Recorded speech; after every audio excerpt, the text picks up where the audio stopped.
Welcome to the Story Behind the Agent podcast. I'm your host, Brett Chambers. This is my co-host, Brian Miltenberger, with the Chambers-Miltenberger Team at C&amp Mortgage. Just a little bit about the podcast. After going on many coffee appointments with realtors, we thought it was a good idea to give them a platform to come on and tell their story about how they got into real estate and what they would like to pass on to the beginner agent. Awesome. Thanks, Brian. And stay tuned for Mark Tompkins. All right. Welcome to the Story Behind the Agent podcast. And today's guest, we have Mark Tompkins with Sampson Properties. So welcome, Mark. Hey, thanks for having me. Really excited to be here. Yeah, this is going to be fun. So let's get started. And what were you doing before real estate? So tell us your story. What were you doing before real estate? What kind of drove you into real estate? I know, it's how long have you been in it? For 17 years. I knew it was somewhere up there. So 17 years. So you got to think back a while. So sure. What were you doing and what kind of drove you into the real estate world? Sure. It's interesting. I try and remember that, and I can't really pinpoint exactly what got me into real estate specifically. I think it was a collection of events, a real series of events that just put me where I needed to be. Yeah. I've had this just history of, I know I'm supposed to be doing something, so I just show up and focus on and learn about whatever it is I'm just gravitating towards. So I was waiting tables in downtown Richmond, Virginia at the tobacco company. Oh, yeah. Bartending at a pretty cool new spot that was called Blackfin. And I was having a great time. We used to have these regulars come in, these farmer reps would come into tobacco, and I mean, they just were having the time of their lives, entertaining clients. And I kind of asked them, like, what do you do? And they really just educate their clients about their products and take them out and have a good time. I'm like, I kind of would like to do that. What do I need to do to do that? Sounds fun. It looks like you're having a good time. He said, the gentleman handed me his card. He said, get a sales job, any sales job except for auto sales, and do it for 2 years. And if you really enjoy it, we'd love to talk. And so started looking around, and I saw this Tallheimer sign. Jim Ashby's name was on it. He's a pretty big commercial producer in town. And I called him and asked him if I could what's the day like in real estate in your world? And we had a really nice conversation. He took about an hour and a half of his time one evening and just shared with me a lot of great information about the real estate world and commercial, and the difference between commercial and residential, and encouraged me to go take a real estate class. And gave me a little bit of direction and, a nice nudge. So I signed up for a Mosley Flint real estate class, got my license, went on a few interviews, got hired at every single brokerage. Everybody wanted to hire me. Nice. I had no idea what I was doing at all. Yeah, but everybody wanted you. So yeah. So when was that? That had to have been what, 2004? Yeah, it would have been around 2006, 2007 timeline when I. I guess that would. Yeah. Nice. So 2000. Were you still bartending for a while, or? It was bartending. I started with a pretty well-known large franchise brokerage, and I'm 21 years old. Yeah. And I'm going to these sales meetings, and they're like, hey, write down a list of everybody you know and rate them A, B, C, D. Who's going to send you the business? That's your A's. And you need to really hone in on those people and get them to send you some business. And like everybody I know, I'm not from Richmond. I moved to Richmond in 2003, and everybody that I know is like 22 and still in college. That's really tough. And it's not exactly a sphere that's going to be sending you a lot of business. No. But my very first set of real estate transactions, couple of the agents in the office, they knew I was showing up. They knew I was eager, and they really wanted to help me out. So they sent me some opportunities to go show houses for them. Yeah, I was super thankful for.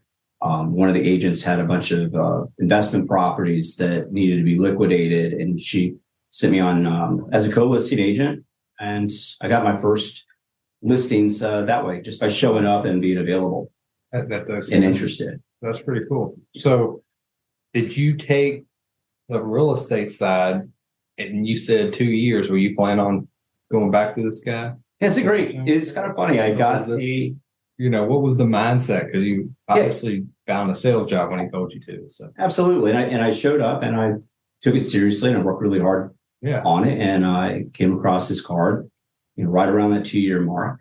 And I just kind of, said a little thank you and put it in the recycling bin.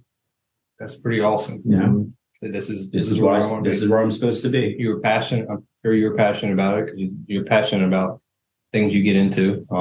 So just felt like the right place to be, huh? Right place to be, a really good community. Richmond has got some of the best realtors in the country who just are a really good group of people and a pleasure to work with. Yeah. So I can see that. It's a different, just Richmond in general is a little different than a lot of markets. Sure. And you can see that in the real estate world, although Richmond is becoming crazy busy with people moving here. Absolutely. It's a great place to be. It is. So 2 years. So that 2-year mark, how were you doing? Where I was selling a few houses, not a lot. And from it's really hard. You got it's tough. You're 20 now, 22, 23. Right, 22, 23. Nothing. Still don't have the sphere. You got the people you meet at the bar, which was probably one of myself at there. We probably met there, didn't even know, because the first buy side I had was gentleman Jay that I worked with at Tobacco Company, a waiter, and he bought his first house. He was my first client. That's good. It was fantastic. Coworker. Yeah, that's awesome. And then now, so what was the first company you worked for? I was Keller Williams. Okay. Keller Williams. And then, so once I was in Blackfin, I was doing really well in Blackfin, bartending. It was a very well paying. And it was popping. It was exciting environment. Made some really cool friends. Brian might be too young to. Yeah, I haven't heard Blackfin. Oh, you remember Blackfin? No, I haven't. I know Tobacco Company though. So that's still around. Sure. Tobacco was probably what gave me the best sales training I could have had. I waited tables elsewhere in town at the John Marshall Martini Lounge, Bubble Bar, and I was a terrible waiter. I had no idea what I was doing. I didn't have good training. The GM at the time of Tobacco, she came in with her now husband. They were dating secretly at the time, and she invited me to have lunch at Tobacco. And I showed up. She wasn't there. I said, I'm here for a free lunch from Maria. And I'm not paying for this one right now. I'm clueless, and it's just, but curious. Mm-hmm. And I got a tour, and the lunch turned into an interview, and that interview turned into a really good job. Yeah. It's know your products. You have to know the menu forward and backwards. You have to understand how things are prepared. You have to understand what needs to be sold. The restaurant does really well when you sell what you're supposed to be selling. Mm-hmm. So that was your first entry into sales, really was Tobacco Company. You didn't know that's what it was at the time, but that's what it was. Think about that. Being a sales tipping the right hostesses and making sure that you're taking care of the people who are helping you was really important. Your bar backs, your support, the people who are in the back of the house, making sure that everything's coming out really well. Sometimes you look good and making you look good, faster to speed up, stand organized. Yeah. When you mess up as a waiter, you can get it fixed really quickly if you realize that you messed up, and you have the right kind of support with everybody around you, and they'll help you fix it. And that's the exact same thing in real estate. You make a mistake in real estate, if you treat everybody around you really well and you're honest about it and you keep your integrity and your ethics, it'll get fixed correctly and well. And if it's serious, you own it. Yeah, that's it. Yeah. And that's over I guess it's been 8 years now, getting ready to come up on 9 years. That's one of the things I've learned is if it's your fault, you own it. You pick it up, you fix it. Right. And if it's somebody else's that's on your team or whatever it is, it's still your fault, and it's still go figure it out and make it happen. Absolutely. One way or another. So yeah. So that foundation, that kind of segueing into real estate, that happened over, a couple of years. And when I left Keller Williams, I left for a full-time position on a draw, another real estate team in town. So they full-time position on the draw. So they were, gotcha. Yeah, they're fronting living expenses, and I had to work a whole stack of leads and cold calling, and it's good experience though. It's healthy, it helps you understand some things about how to communicate with people who don't necessarily want to be on the phone with you at the time. Yeah. It's tough. It helps you once you figure out that you can bring value to somebody's day and it's not about you, and you start removing what am I supposed to be getting out of this aspect, and you start changing your mind from, hey, I'm calling this lead because I'm being told to, well, I'm going to kind of make it fun and say, what kind of value can I bring to their day by being on the phone with them? There you go. That's a great way to look at it. You have to look at it that way. You're going to be burnt out, or they know, they have that feeling. Right. They do know. Sometimes you start with, hey, I know you don't want to be talking with me right now, but. Yeah. But no, I got you.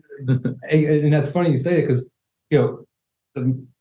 right now it's tough in real estate, 2023 here, summertime, it's hard. Realtors are struggling, loan officers struggling. I mean, it's just very little business to go around compared to what it was. When you first got, 2 years ago, people get into business, it was coming pretty quickly. Right. Including myself, it was coming quickly. Now we're in where you have to, especially if you're new, you have to be making these calls. You have to be doing this to survive. Right. Right. And including us, Brian and I, we're making these calls, and we call her realtors most of the time. And it's funny because when we call, we usually say, hey, I know you're getting a lot of these calls. But, same thing. Like, we know the realtors are getting calls by lenders because that's how lenders are trying to survive, right?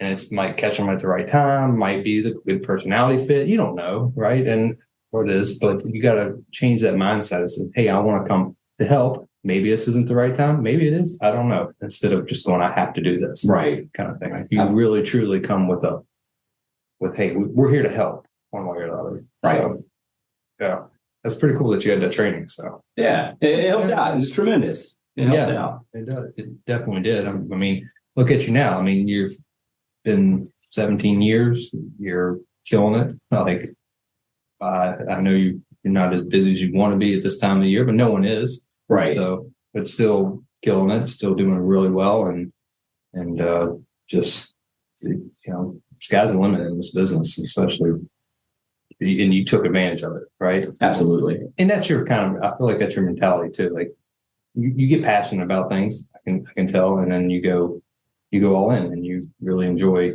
what you do. So, you seem like you enjoy what you do in real estate. I really do. I think. Mindset really is everything, no matter where you're showing up. Yeah.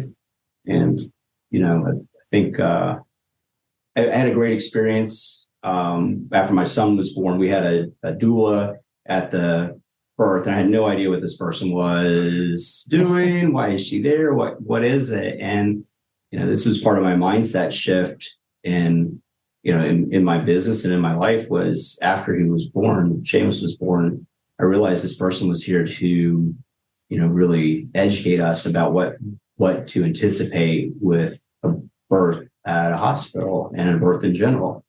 And she took a lot of time to set our expectations, advocate for us in the moment, and educate us. And we felt very much empowered at that really key moment in our lives, and in reflection about it. I bring that to my business every single day. I want to educate. I want to empower my clients, and I'm there to advocate for them. So would you say that has been one of your biggest keys of being successful? Absolutely. I think it is, because it's not about my success. It's really about the success of my clients. They're asking for me to help them understand how to navigate something new. Yeah. And Or not even, I mean, new to them. It might be in 2 years, might be in 3 years, 4 years. It doesn't matter. It's still new where the way things change and how fast things change in this business. And this business really does change quite a You've bit. seen a lot of change. Quite a bit. Over the 17 years. Absolutely.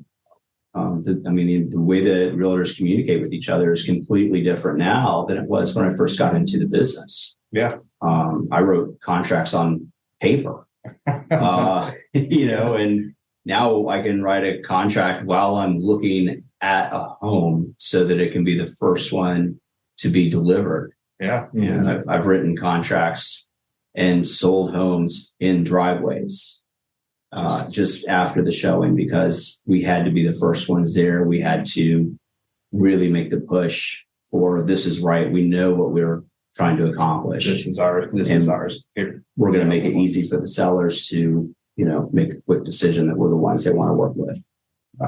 So it's a very shifty business, but you adapt. Yeah. You got to get creative. You have to be curious. And those are two primary rules in business for me: curiosity and creativity, and then adapting And learning every day, right? every single day. Every transaction, learning. I mean, I remember my father-in-law. My father-in-law was well out of the business now, but he was telling me how they used to give him the MLS books. Yeah. Right. And that's how you knew what was coming on the market.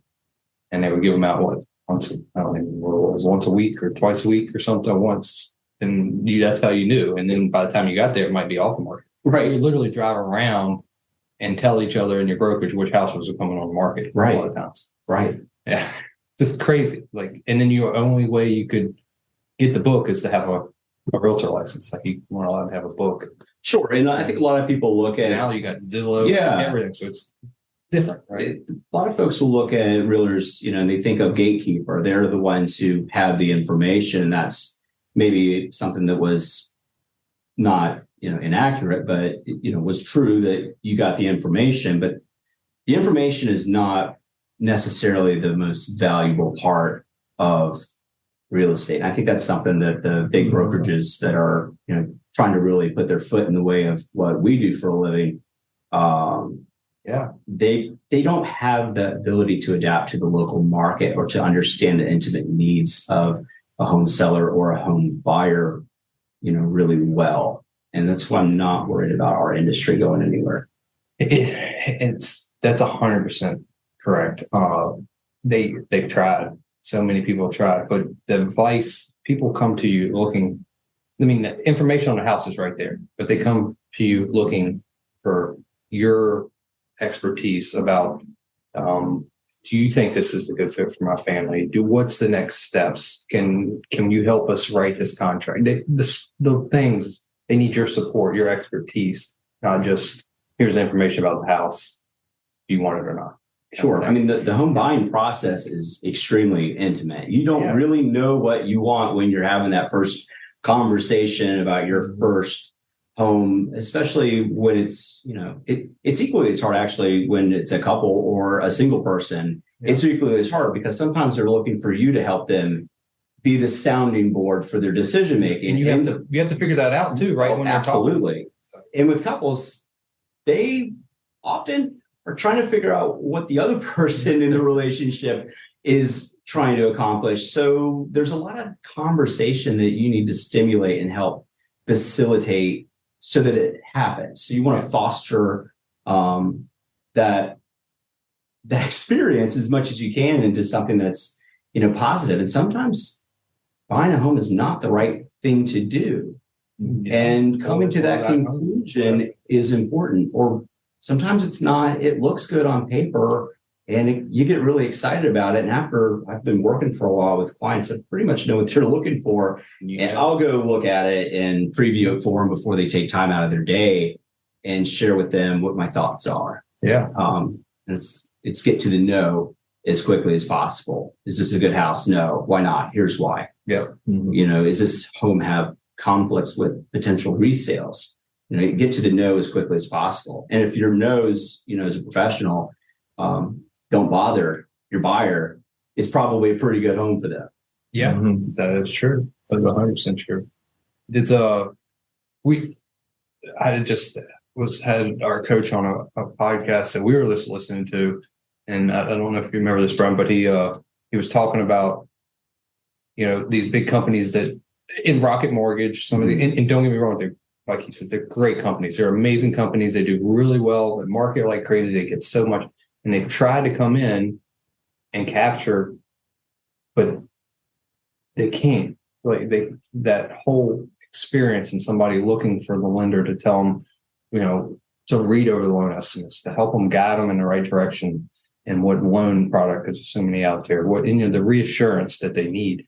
Same thing, like they can't capture that experience, right? So same thing with realtors. I don't think the industry is going, people used to say, I'm sure they said it 20 years ago it was going away, and 10 years ago it was going away, but I don't think it can go away right now. I don't think so. Too many people want to work with people, not, computers. Yeah. Right. Yeah. And but as a realtor, you got to give that experience to them to become like the person to go to, right? Right. Versus that online company that just that can't provide that experience. I think consumers and dollars are really easy to compare products against each other, and you can assign a dollar against a service. But at the end of the day, do you want to save a couple of bucks so that you can maybe some people do, cut out a professional, who's going to advocate for you? Well, if you're savvy and that's what you're able to do and it's beneficial to you, by all means, absolutely. Yeah. But if, you're worried about being in a vulnerable position, a couple extra bucks can really be preventative care. You look at it, especially on the listing side. Oh, I mean the buyer side. Well, both sides really. But 100%. But you're on the buyer side, the listing agent's paying for it anyway. The listing side, Virginia's paying for it. So right.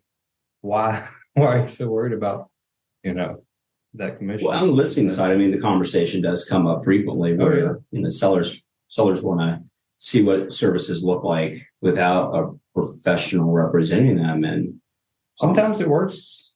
A lot of times it gets difficult, right? So, and you got to bring value to your listings too. I mean, it's not just the buy side. 100%. There's a lot of strategy that shifts week to week.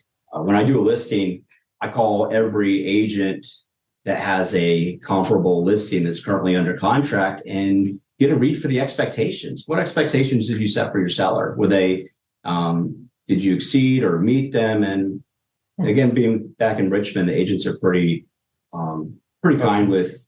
They won't share the specifics, but they're really helpful and want to see everybody continue to be successful. And they really want to know about your listing that's going to be coming on the market. So they're happy to share. Yeah. Especially right now, they want to know what's this listing coming on. Yeah. There's a lot of homework that goes into the listing side too. Oh, a ton of homework. I mean, I don't see that as much, but obviously put it on our end, but a lot to show value. Absolutely. So, I mean, that's everything, is showing your value, because if it's not there, you really don't have a business. Right. And the value comes from, not market knowledge. Mm-hmm. It comes very much from relationships.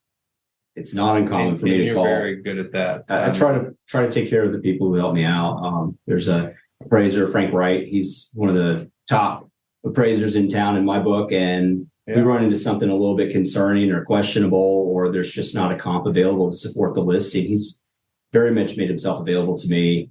Sometimes we'll pay for a pre-listing appraisal. The resources are, that's what you're getting when you're hired a good listing agent, is their resources and knowledge. Yeah. And people, right now, I think it's more important than ever to have a listing agent, because it's definitely different. People, listings are coming on, and some of them are going quickly, others are not. Right. Some are sitting in different pockets, different areas. If it's listed, it seems to be, if it's listed right, it's going right now. And if it's off a little bit, it's sitting. Well, I think it's really important for they have the right agent to do the homework and stuff. The current expectation for a lot of buyers in town is I have to pay X amount % over asking price. And that's a flawed premise. But once it's priced too high, the idea of paying X % over asking price you don't even want to compete. You don't even want to, to participate. So you're going to wait. And then that listing agent will call you and say, why didn't you write an offer on my house? Yeah, exactly. Nice. Well, Brian, do you have anything? Or? Yeah. One last thing we been asking everybody. So what would be one piece of advice that you would pass on to a beginner agent that's just getting in, especially now in a tough market? What's something you would pass along to them?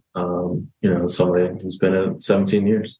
Gosh, I've got a lot of advice for that. Or multiple pieces. It's hard to narrow that down to one. It really is. I do think that if you treat your business like a business, you're going to do better than most starting out. A friend of mine got his first commission check, went straight to Atlantic City, had a ball, and had to pay taxes on a bunch of money that he lost. That's confusing to me. Yeah. I met with a new agent last week, looking at getting into real estate, had a lot of great, well-researched questions for me. And, I was very much willing to share. I think that networking and finding people who will open up to you and kind of set some expectations up front would be a very good piece of advice. But ultimately, treat your business like a business. When you get a commission check, it should go in a separate bank account. You open the bank account before you get your first commission check. You fund it. You put your, I would say $3,000 to $5,000 in that bank account. You leave it alone. You have your cell phone payment now comes out of it. You have your internet now comes out of it. You have started a business. And you have some utilities that are associated with your business. And you need to separate that from the rest of your life. Your association dues, everything needs to be coming out of that account. Mm-hmm. When you get your commission check, that's going to fund your account. What do you take out of that? That's up to you, but don't take too much. Respect it. Because what you're really doing in that idea of treating your business like a business is you're helping your future self out tremendously. And that's more freedom. Really who you're working for is, not for you today, but for you down the road. Right. That's great advice. Different advice than we've had yet, I think. And I think it's great. It wasn't about getting more business. It was more about the freedom that you will provide yourself down the road if you do this, right? Compared to being desperate. Now if you don't do this, you're desperate for every deal. You're desperate for making things happen. And clients can feel that, I feel like, the same thing. They call it being breathy. Yeah. You can taste the need on somebody. Yeah. It's not attractive. It's the opposite of that. Yeah. And I know it's not easy being a new agent to put money aside, but you have to do it. You have to be able to build it like a business. Right. So same goes with lending as well. Absolutely. When you're lender, commission, anything like that, you have to put money to your business and put it aside for your business for later. So awesome. Absolutely. Well, Mark, I definitely appreciate you coming on and getting you in here. I'm glad grabbing a coffee with us. So, we'll have to do it again. So I would love that very much. It's been a real pleasure. You guys are great. We're gonna the rest of the year. I know you got some plans to. Hopefully, you got hang gliding going, and doing some gardening. So absolutely, you got some things you want to do for the rest of the year, and not just real estate. So the perpetual motion is really important. Yeah, well, you got to enjoy what you're doing, and you got to know what you're working for. Yeah. And that balance is super key. But I've got a good amount of listings coming up. I'm very excited about it. Awesome. I'm really just thrilled about the year to come. Sweet. Awesome. And how can people contact you? Yeah. Social media or? Yeah, straight to the website. It's marketrichmond.com and email mark@marketrichmond.com. And phone number is on the website. So feel free to reach out anytime. Read the Zillow and Google reviews. I really feel like I've worked tremendously. Yeah, it's a hard ask sometimes, and it's real nice resume. It's in the reviews, so check Google those out. Zillow. Nice. Absolutely, yeah. Google. It's a hard ask to get clients to do that. So Awesome, Mark. Well, thanks for picking that up. Yeah. All right. Thank you. Thanks, guys. Thanks for listening to this podcast with Mark Tompkins. Once again, this is Brian Miltenberger and Brett Chambers with the Chambers-Miltenberger Team here at C&amp Mortgage. And if you're listening to this and find some value, we'd love a 5-star review, but be honest. And also please share. If you're an agent and you want your loans closed on time, you want exceptional communication throughout the process, and you want your leads followed up like green on pickle, then give us a shout. 540-908-7764. Thanks so much, and we'll see you on the next podcast.